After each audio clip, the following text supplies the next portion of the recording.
Good evening and salutations, my Days of Elias fans. I'm gonna be honest, I really enjoyed this episode. Um, this is one of those things where it's like Days have become my second favorite soap opera. Um, Hell, there's a lot of times where it actually will surpass GH, and I'm still surprised by that because, well, I practically grew up with that show. Um, you know what? Let's start with Beth for a minute. Oh, and I want to thank everyone for correcting me because I kept calling her Grace for some odd reason, and I'm like, yeah, she's not Grace. Beth goes to the hospital to talk to Lonnie and buy flowers and everything like that. And Lonnie's like, yo, we don't even know each other. Like, what do you want? Now, Beth, she's about to sit there and say something. Of course, the one thing that annoys me, and this is with any TV show, is when they're gonna say something, but then they go around, you know what I'm saying? Like just start going around in circles or whatever. And they don't actually say what they came to say. And by the time that they do have the courage to say something, somebody else walks in. Julia walks in, and Julia says the same thing. Yo, you don't really notice like that. Like, what are you what are you doing here? So after she explains herself and everything like that, she's about to say something, and oh no, she gets stopped by Ray. And Ray comes in there, and Ray's like, "I'm sorry, what is this chick doing in here?" He just has this look on his face like he is just angry. Even when he smiles, he just looks like he is just burying anger. You ever been around somebody that's just really angry, like they're ready to fight, and you feel that. You pick up on that energy. That's what it was like when he walked into the room. So Beth left, and Julie is a very interesting character. I gotta sit there and say, there's been times where she's annoyed me, but then there's been times where it's like she's just been this just amazing source of wisdom, and she's not playing any games with Ray. She pretty much puts him on notice after she asked about their relationship, with Beth, because she was like, "Yo, she just left really fast when you got into here. Like, what's going on?" And you can just tell how annoyed Ray is. And she puts him on notice, like, "Yo, listen, so you changed and everything like that. That's all good and well, but you come after anyone in this family, it's over. It's done. Okay." And you can tell he's like, yeah, okay, Miss Williams or whatever, and he's trying to be all nice, but again, it's like 1 second. You can tell he is just, you know what I'm saying, like the anger is just festering, and he leaves, and Lonnie, is very proud of Julie and stuff like that for just for being a force, being like, yo, listen, I'm gonna put it down, and this is how it is. I give Julie her props. Now, of course, before that, Ray was with Paulina, and they start kissing and stuff like that. And he's all like, "Oh, well, the twins are asleep, and your daughter's not here, and let's, yeah." So he's about to sit there and pour her a drink, and she's like, "Nah, you know what? Let's not really go there just yet. I'm just not ready." And here's the thing: when he tries to do his whole, "Oh, it's okay, I understand. You're worth waiting," he is clenching his fist. He is balling his fist like he is so angry. I've been saying that a lot, but I felt like he clenched his fist so hard that if you really like clench your fist or whatever and your fingers so tight to the point where they dig into your hand, that's what it looked like. And I'm just gonna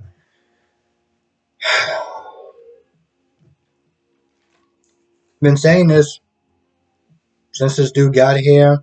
since he's been trying to tell Paulina that he's changed his ways and this, that, and the third. And, my whole thing is like, yo, listen, even if that was the case, the fact that you are is one thing to be on speaking terms because, you both share a daughter. It's another thing to um take it any further. And the fact that she is letting this man back into his life after all the, not just the physical pain, but the emotional pain.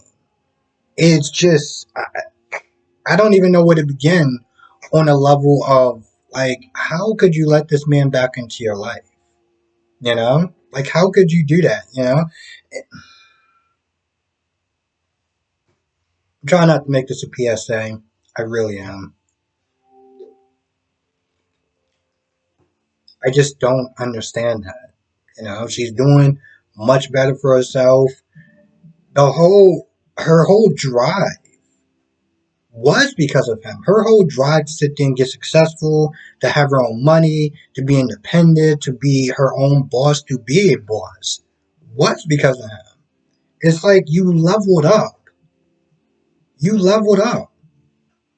So what are you still doing? You know what I'm saying? Like, what are you still even considering letting this man back in your life? The whole point of you doing all this stuff was to make sure that you wouldn't have to be around men like that, and especially that man. But you know, reasons. I'm gonna be honest. It's just I don't understand it. I understand it for a plot point because it's gonna be the whole love triangle between Ray and Abe. And by the way, Abe comes to Roman's place, gets some good advice from Kate because Kate was like, I misjudged her and pretty much, well, not misjudged her. She was like, I judged her without hearing all the facts. You know, without hearing all the facts of where she was coming from and how she felt and what she had to do. I don't know if Kate actually experienced the same thing. One second. I don't know if Kate experienced the same thing that Paulina did, but if she did, she understands that better than most people because she is a survivor. And, that's really why she told Abe, maybe you could sit there and find it in your heart to forgive her and, give her another chance. I understand where Abe is coming from, and to be honest, I'm like, yo, listen, y'all can be friends and cool and stuff like that, but it's not the first time that she lied. And the sad thing is, Town in a lot of ways is actually worse than that. Like, don't get me wrong, that's bad, but that's understandable. Like, when she lied about Lonnie, that wasn't a lie for greed, that was a lie for survival, you know? Now, I mean, granted, to be fair, Lonnie has been an adult for a very long time. And, again, I just don't like the fact that she wasn't the only person that lied about Lonnie's paternity. You had two other people, but yet she is getting all the smoke for something that was a group decision. With that being said, yeah, she probably could have told that truth a long time ago, the minute that she turned 21, because at that point, Lonnie isn't a child anymore. Um, and I don't know. I don't know. I was just gonna sit there and try to say, like, she doesn't really need protecting anymore. She's a cop, but the dude is a manipulator, and who knows what kind of physical or emotional damage that he could put on her. I mean, let's be very honest. This Eli is a trained cop, yet he still managed to sit there and get the upper hand and shoot him with his own gun. So there is that. So Trip and Chanel clearly had too much. And even the bartender comes over there and is like, hey, you guys want to get a room because I'm making out and everything like that. And they're pretty much playing eeny, meeny, miny, mo to see which house they're going to go to. And they want to go into Paulina's, want to go into back to Paulina's place, and of course they get there, and Paulina's wide awake, and Paulina shuts that down. Okay, she shuts that down, but she didn't do it in a way of I'm angry or what are you doing with my daughter. She did it in a way of y'all don't need to be doing this because y'all just gonna want to hurt each other in the end, and this quick satisfaction is just gonna lead to more pain in the future. So just don't do it. Um, So she shuts that whole thing down. And, they kind of realized that, yeah, we're glad that we didn't do anything. And, Trip was like, we could still be friends. And, you know, Chanel, I'm going to be honest, when she first came to town, I could not stand the air that she breathed. I really could not. From the self centeredness, the childish behavior, um, the disregard for even her own sister when it came towards looking like she was ready to jump Eli's bones right in front of her. I could not stand her. And although she isn't exactly my favorite character, I would be lying if I didn't sit there and say I liked her a little bit more. I mean, don't get me wrong, I'm still angry at the fact that she, even though she kept saying to Trip and Ali, oh no, it's cool, we're gonna be friends. The first chance that she gets, she hooks up with her. And she wasn't even drunk or anything like that. She just did it. And it's hard for me to be fully angry at her when I know that it was the writers that did that because it made sense to them. But, with that being said, I guess I just, it's so difficult for me to say this, but I did like their genuine friendship of just being honest with each other and just being like, we could still be friends. They messed us both over. He screwed us both over, but we're still good. So I did enjoy that. I did enjoy that. Chanel. I gotta sit there and say that she is a better character now than she was when she first started. And as much as I hate to admit it, I did actually like that scene. Um, what do we got next? Now the whole time, Johnny Smith there watching this whole show um of Trip and Chanel making out, and just one, and just they made out and they went to the bar, and then they went back, like I guess wherever he was holding his magic, whatever he was doing. When they left, he couldn't see anything anymore, so it just left his mind wondering, like, man, they wound up, hooking up or whatever. They wound up sleeping together. And when El Diablo comes back, she just can't wait to sit there and rub it in his face. Now, before then, um, El Diablo. I'm gonna switch between Ali and El Diablo. But anyway, then the T hits him.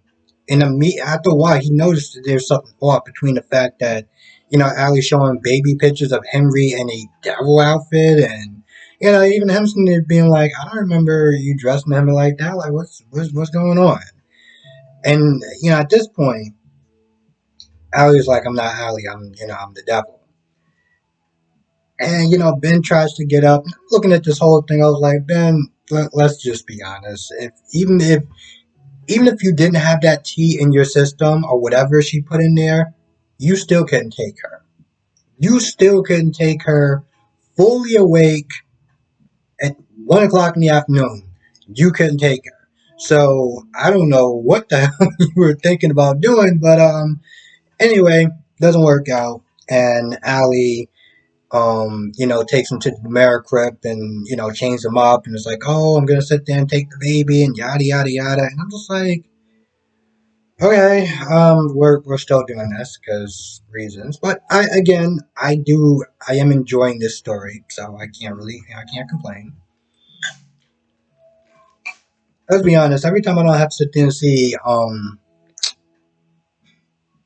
Brady and Chloe, it's always a good day. It's always a good day when I don't have to sit there and see those two. Oh, Chloe. There was a point I used to actually like her. And she wound up getting up. Then she wound up getting with Philip, and I kind of seen the side of her that I just really could not stand. And it just went downhill from there. Like literally went downhill. Anyway, I think that's about it for the most part. So, with that being said, I'm gonna go. I want to thank you for watching. Be safe. Let me know what your thoughts are in the comment section below, and I will see you in the next video.